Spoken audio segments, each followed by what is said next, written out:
देखिए, आज हम लोग सीखेंगे जो यूपी बोर्ड का अनसॉल्व्ड है, सेट है 2013 का सेट 4 ईटी से जो है हम लोग देखेंगे क्वेश्चन नंबर 5। सभी देखो अपने किताब में क्वेश्चन नंबर 5, जिसमें लिखा हुआ है read the following piece of poetry and answer the question giving below it. तो देखिए, बहुत से लोग या बहुत से स्टूडेंट्स हम कहें कि ये बहुत ज़्यादा गलतियां करते हैं, उनको पता ही नहीं होता है कि वो किस प्रकार से लिखें।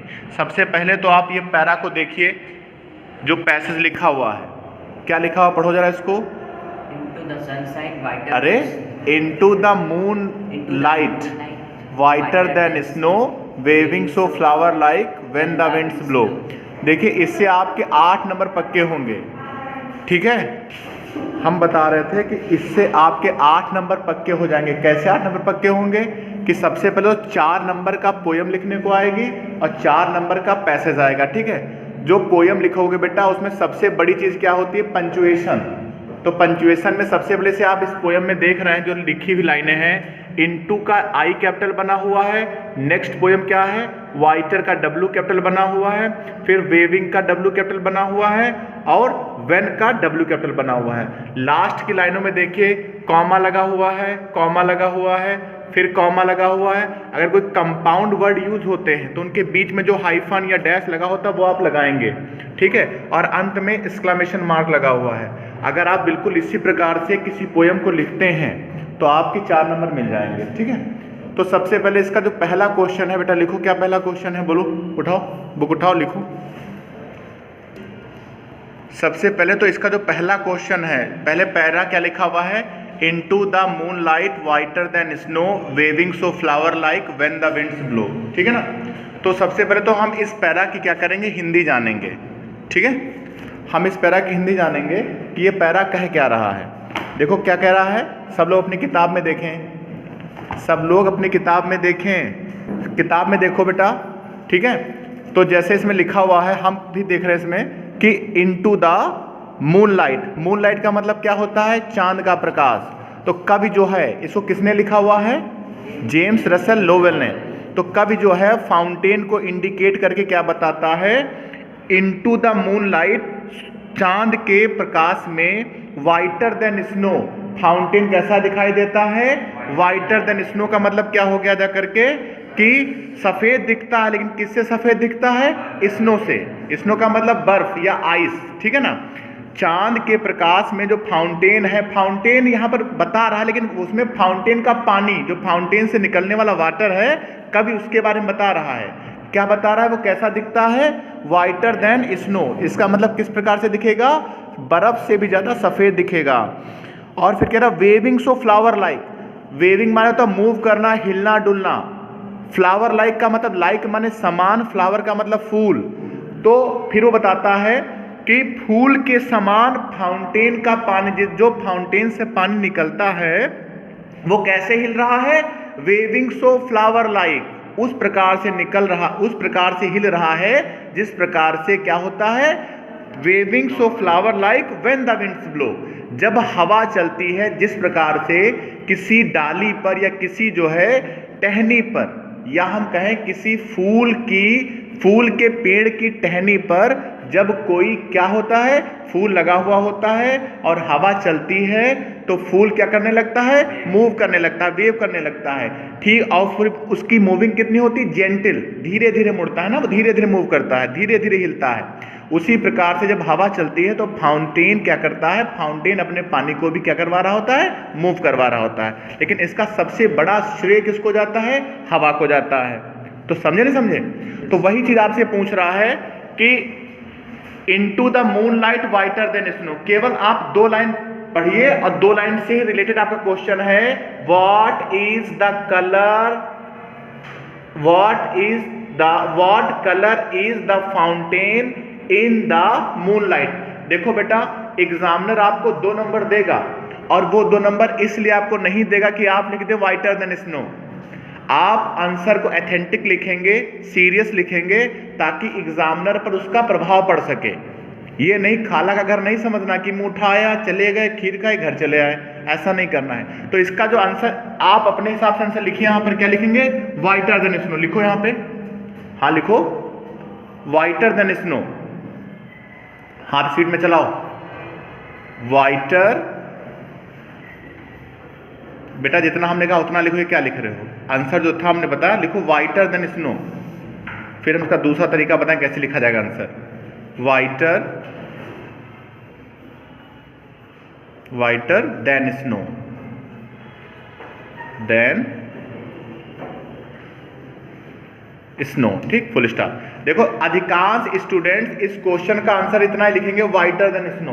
क्या अगर आप एग्जामिनर के जगह पर होते तो क्या आप 2 नंबर दे देते थे लिखने के लिए, शायद नहीं देते ना। तो इसका एक एथेंटिक आंसर आप लिखिए, हम जो बोल रहे नीचे लिखिए नई लाइन से लिखिए, the colour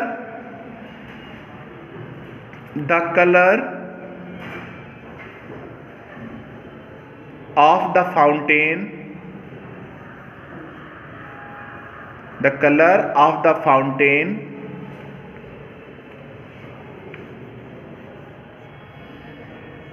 is whiter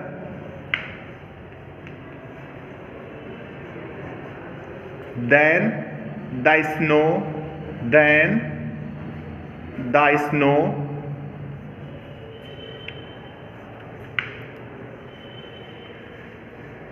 snow in the moonlight, ठीक है, snow in the moonlight, in the moonlight, in the moonlight, ये लिख दो नीचे, लिख दो यहीं पे लिख दो नीचे, मूनलाइट।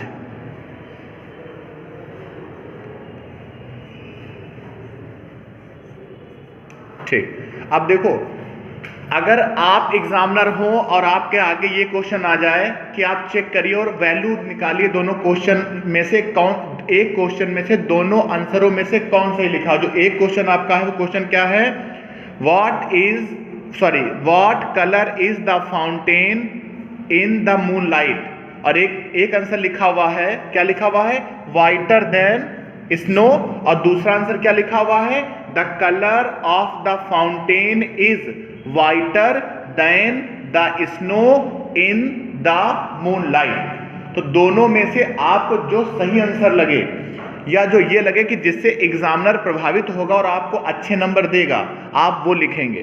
भाई इसमें आपने कोई अपनी तरफ से चीज तो लिख नहीं दी, सब चीज तो क्वेश्चन में दे रखी है।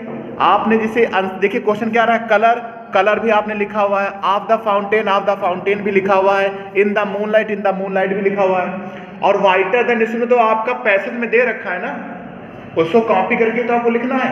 खाली आपको आंसर का एक सही क्रम लिखना है, और जैसे ही आप आंसर का एक सही क्रम लिख देते हैं, इस प्रकार से एग्जामिनर आपसे प्रभावित हो जाता है और आपको पूरे में पूरे नंबर दे देता है।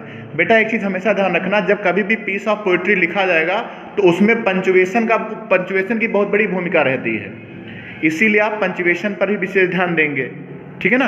अब दूसरा क्वेश्चन देखिए, उठाइए किताब, देखिए अब इस पैसेज का दूसरा क्वेश्चन मतलब बी क्वेश्चन, वो क्या कह रहा है, what happens to the fountain when the winds blow, क्या होता है फाउंटेन को जब हवा चलती है।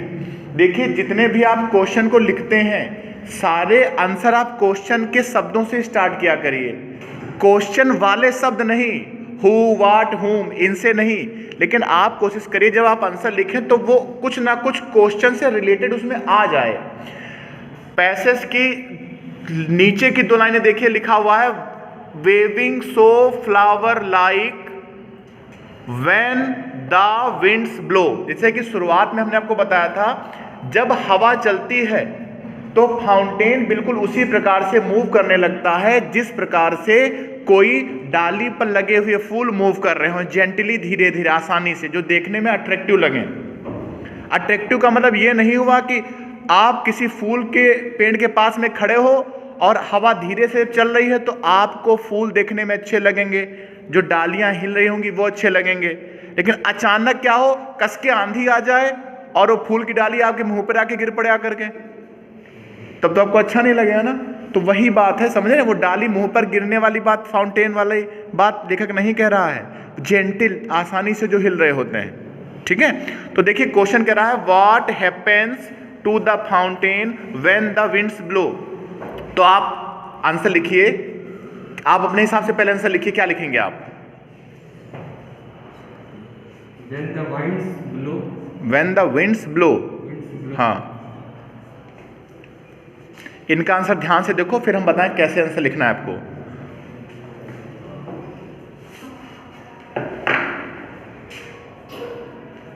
When the winds Blow. हाँ,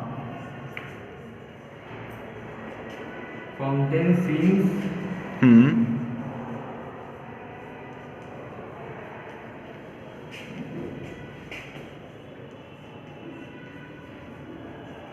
फाउंटेन सीम्स Flowers like.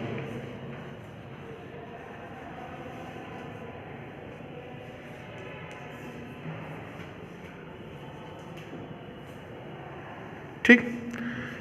अच्छा, इसका कोई और आंसर लिख सकता है सही तरीके से? तुमको नहीं, तुम आओ राजवंशी, आओ तुम अपने शब्दों को, फिर तुम भी आओगे इसके बाद, आओ इसी का आंसर लिखो, दूसरा मिटाना नहीं है, ऐसे लिखो नीचे। जाओ बेटा तुम सीट पे जाओ, पढ़ो तेज से, लाउड करो उसको, क्या लिखोगे? The fountain. हाँ,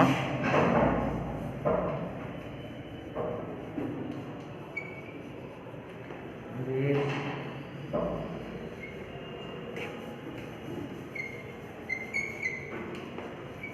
with light.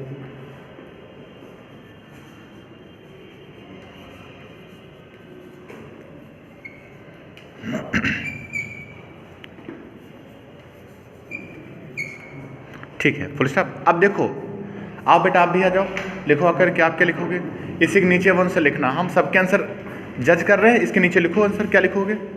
फिर अभी देखो कमियां क्या हैं, आप लोग पढ़ो इसको, देखो कमियां क्या आ रही हैं,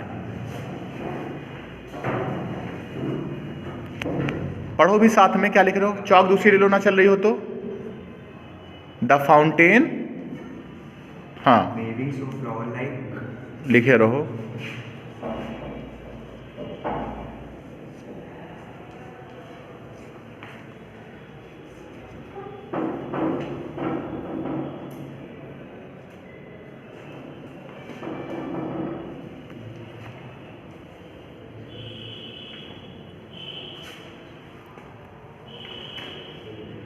When The winds blow. हाँ, when the winds Blow. blow।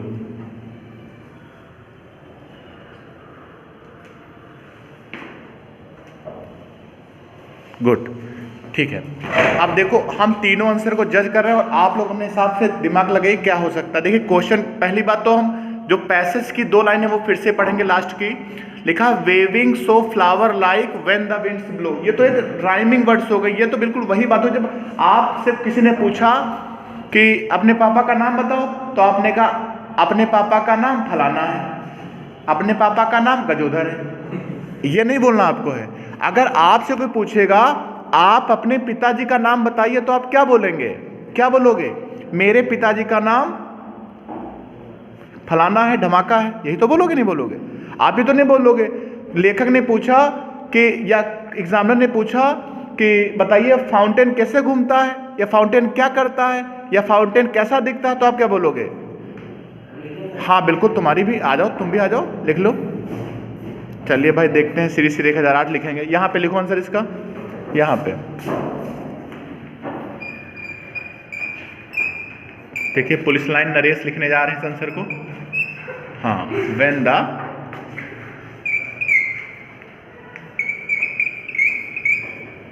Winds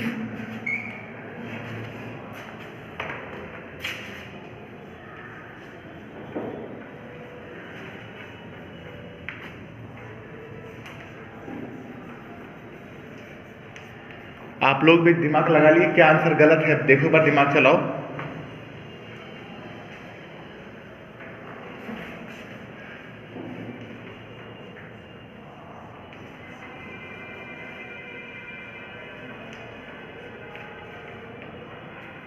ये बहुत अच्छा आंसर इन्होंने लिखा हुआ है, बहुत भाई यार।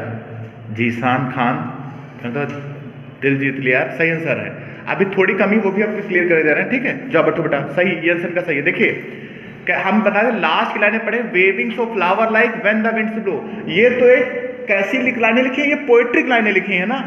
तो पोएट्री लाइनों में या पोएट्री लाइनों में आप जब आंसर लिखें तो पोएट्री में थोड़ी ना लिख देंगे, आप उसको आंसर को प्रोज स्टाइल में लिखेंगे। आंसर कोई पोएट्री स्टाइल में नहीं होता है, आंसर सारा प्रोज स्टाइल में होता है। जैसे क्वेश्चन कह रहा है what happens to the fountain, what happens to the fountain when the winds blow, when the winds blow. तो एक ने लिखा हुआ है when the winds blow the fountain seems flower like, मतलब जब फाउंटेन क्या, जब व्हेन द विंड्स ब्लो, जब हवा चलती है तो फाउंटेन प्रतीत होता है फ्लावर लाइक, ठीक है। दूसरे लिखा हुआ है the fountain waves flower like when the winds blow, और तीसरे ने लिखा द फाउंटेन वेविंग, वेविंग तो हो ही नहीं सकता कतई जब हमारा क्वेश्चन प्रेजेंट के इंडेफिनिट। बेटा ये भी समझ लो, जब क्वेश्चन जिस टेंस में होगा आंसर भी हम उसी टेंस में देंगे। यहां पर हैपेंस प्रेजेंट का इंडेफिनिट है और आपने वेविंग का आईएनजी लगा दिया है, प्रेजेंट कंटीन्यूअस आंसर देते थे तो सेपरेटली गलत हो गया। अगर आप ऐसे आंसर लिखेंगे तो बिल्कुल गलत है, एग्जामिनर तुरंत निगलेक्ट कर देगा, ठीक है ना। एग्जामिनर क्या कर देगा, तुरंत निगलेक्ट कर देगा। अब कैसे आप लिखेंगे, ये जो लिखी हुई लाइन है बेटा, ये वाली वेविंग्स ऑफ फ्लावर लाइक, ठीक है, व्हेन द विंड्स ब्लो, ये कैसी लिखी हुई है, पोएट्री स्टाइल में लिखी है। आप क्या लिखेंगे, the fountain waves like a flower, like इसको फ्लावर है लेकिन फ्लावर पढ़ते हैं, ठीक है ना। The fountain waves like a flower या flower when the winds blow, ठीक है।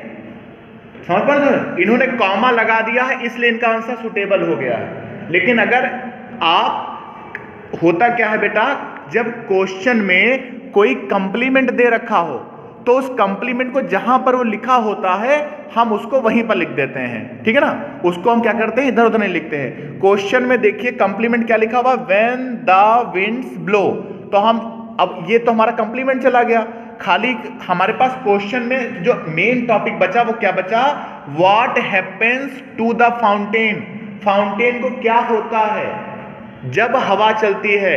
तो फाउंटेन मूव्स करता है फूल की तरीके से जब हवा चलती है। तो क्या लिखेंगे, the fountain moves, the fountain waves like a flower, the fountain waves, the fountain moves like a flower when the winds blow.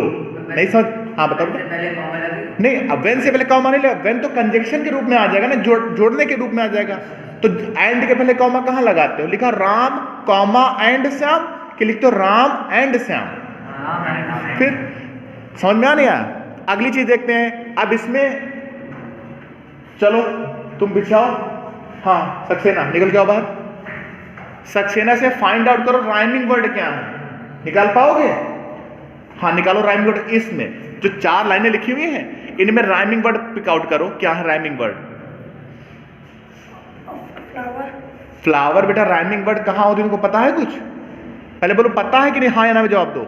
सब लोग सुने, राइमिंग वर्ड्स हमेशा लाइन के लास्ट में होती हैं, ठीक है, कहाँ होती है, लाइन के लास्ट में। और जो राइमिंग वर्ड्स होंगी वो एक शब्द और जो दूसरा शब्द होगा उसे उसके रिदम करेंगी। देखो जैसे इसमें देखो क्या लिखा हुआ है, इनटू द मून लाइट, ठीक है, और स्नो, कहीं मैच कर रही लाइन है। फिर इसमें देखते हैं लाइक और ब्लो मैच कर रही हैं, लेकिन अगर हम ये देखें स्नो और ब्लो ये मैच कर रही ना, तो इनको हम बोल देंगे राइम वर्ड। राइमिंग वर्ड क्या होते हैं, राइमिंग वर्ड बेटा या तो पहली तीसरी लाइन मैच करेगी, दूसरी चौथी लाइन मैच करेगी। नहीं समझ पाए, पहली तीसरी दूसरी चौथी, या पहली दूसरी तीसरी चौथी। तो इसमें क्या है बेटा, देखो दूसरी लाइन और चौथी लाइन मैच कर रही है। लाइन का मतलब लाइनें नहीं मैच कर रही, वो जो साउंड है वो क्या कर रहा है, रिदम कर रहा है साथ में, ठीक है ना। अभी इसमें किसी कोई चीज पूछनी है तो बताओ, चलो बताओ, खड़े हो। किसने लिखा इस पोएम को, जेम्स रुसेल। बैठो, तुम खड़े हो बेटा, क्या टॉपिक है इसका पोएम का, द फाउंटेन, सही है, बैठो, वेरी गुड। ठीक है, मेहनत करो, जाओ।